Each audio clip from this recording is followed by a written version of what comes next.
Hello and welcome to episode 22 of The Australian Runner, a weekly show about running and everything running related. I'm Ben, with me is Chris. Hi. With the days getting shorter and the nights getting colder, this week is all about running in winter. Let's get started. So Chris, it's the middle of May now, and in the past couple of weeks I've really noticed that the temperatures really dropped from nice, cool autumn weather to really cold overnight and during the day winter temperatures.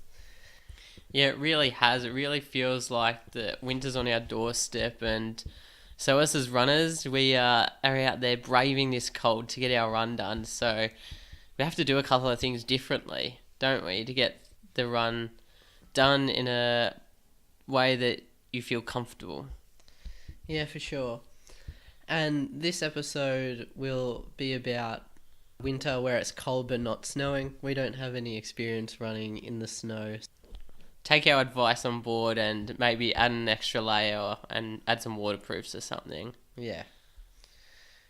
Alright, so to start off with, we've got the 10-degree rule, which is basically just saying that dress as though it's 10 degrees warmer than it actually is. So obviously if it's 5 degrees outside, you'd be dressing as though it's 15 degrees. And that would mean wearing just a light long sleeve t-shirt or something?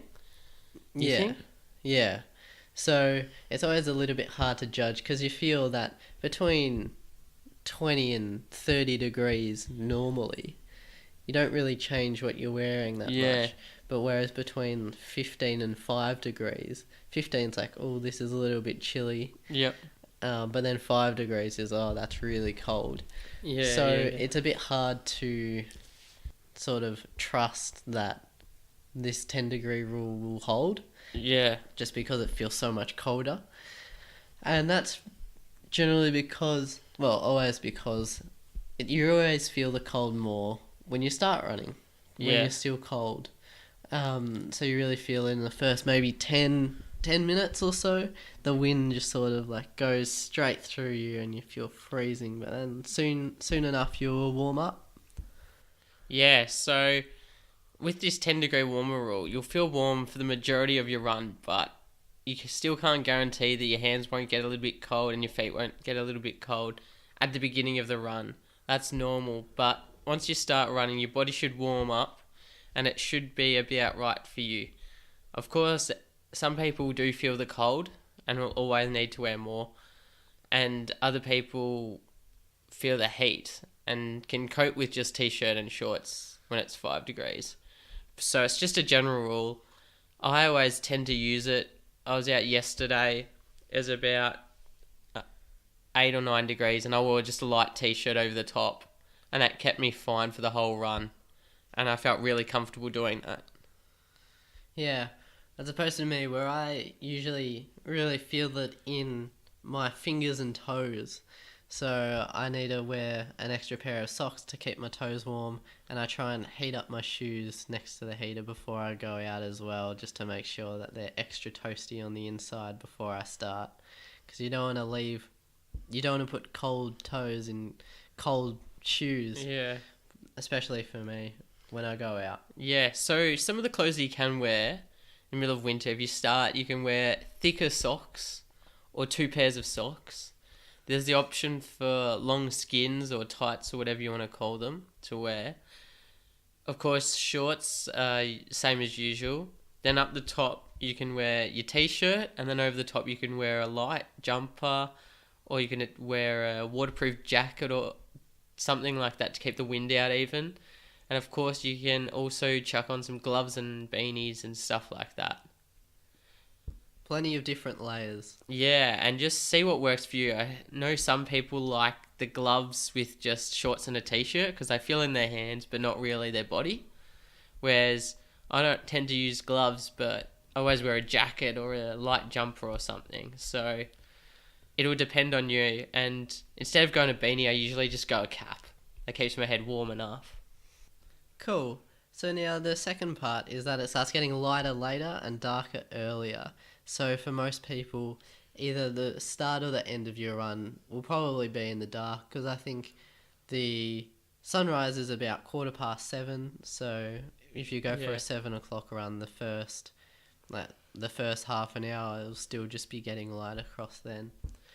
So we suggest that you wear reflective clothing, something with maybe strips along the arms. They're very popular for a jacket, or shoes with reflective strips as well, Yeah. just so other people can see you and cars can see you, and cyclists in particular, because you'll probably be sharing a path with them and they go a lot faster. Yeah. Also the fluoro colours, if you've got them, whip them out. I mean, all the fluoro stuff's in vogue at the moment with running gear, so even if you wore a really reflective or bright t-shirt over the top of your black running clothes per se, just do something. And the other part of with that advice is to avoid busy roads where there aren't dedicated pedestrian crossings, especially if you don't have any reflective clothes, because they might not be able to see you. Like, especially if you trip over in the middle of the road during the day, they might be easily able to swerve, but it might take. Car drivers are travelling at 60k an hour, an extra second to see you, and that could be pretty bad. So stay where it's safe. Make sure you wear your reflective clothing, and to avoid any mishaps from happening. Yeah, and that just about deals with running in the darker, wintry nights and mornings. So that's it for the first half of the show this week, and now I'll pass it over to Chris for the week's news. Alright. Over in Shanghai on the weekend, there wasn't just a game of AFL, there was also the IAAF Diamond League meet. In the women's 1500 metre race, Lyndon Hall and Jenny Blundell both ran very close to each other and each crossed the line in the 4:07 time bracket, just missing out on a World Champs qualifier.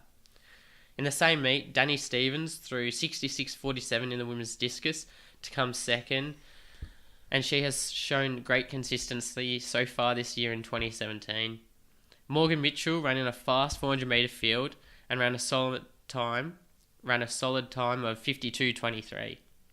Fabrice Lapierre wasn't able to crack the 8 metre mark in a dirty day of competition in the men's long jump, with a best jump of 7.74 metres. Victoria Mitchell also competed, and she was in the women's steeplechase. She ran a time of 10:16.72, which I know she was frustrated about, but still aiming to get that World Champs qualifier for London later on.